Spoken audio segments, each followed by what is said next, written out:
السلام علیکم ورحمۃ اللہ وبرکاتہ۔ بھائیوں بہنوں، دوستوں، بزرگوں، عزیزوں، آج ہم آپ کی خدمت میں ایک مسئلہ لے کر حاضر ہوئے ہیں کہ صدقۃ الفطر کے تعلق سے بہت سارے لوگ یہ سوال کر رہے ہیں کہ اس وقت ہم مثلا مکہ مکرمہ میں ہیں یا مدینہ منورہ میں ہیں، ہندوستان کے اور انڈیا کے جو لوگ ہیں یا کسی اور ملک کے لوگ ہیں وہ کسی اور ملک میں رہ رہے ہیں، مثلا ہمارے ملک کے لوگ ہیں وہ اس وقت سفر عمرہ پر ہیں یا کوئی قطر میں ہیں، دبئی میں ہیں، US UK کسی بھی ملک میں دنیا میں ہیں، تو اب سوال ان کی طرف سے یہ آ رہا ہے کہ فطرے میں جو 4 آپشن ہیں، 2.25 کلو گیہوں،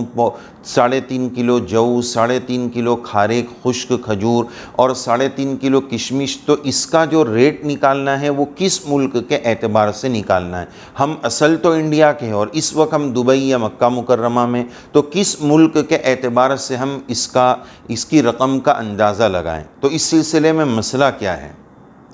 جواب یہ ہے کہ اس وقت بندہ صاحب نصاب جس ملک میں ہو اس ملک کی ان 4 چیزوں کی قیمت کا اعتبار ہوگا۔ مثال کے طور پر اگر 2.25 کلو گیہوں کی قیمت دیکھنی ہو تو انڈیا کے اعتبار سے 60 70 80 روپے ہوں گے،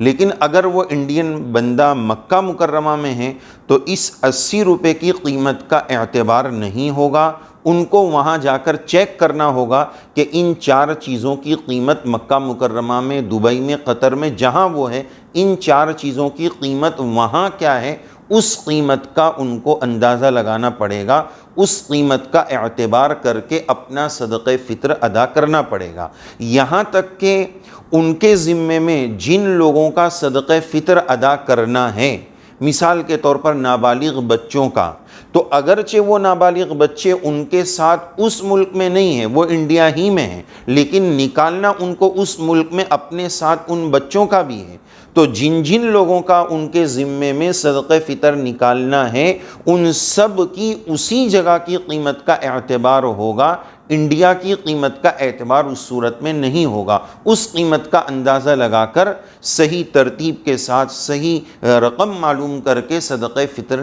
نکالنا ہوگا، اس کی قیمت کا اندازہ ہوگا، لیکن وہ رقم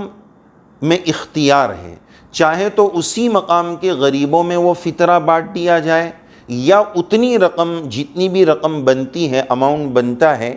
اپنے ملک میں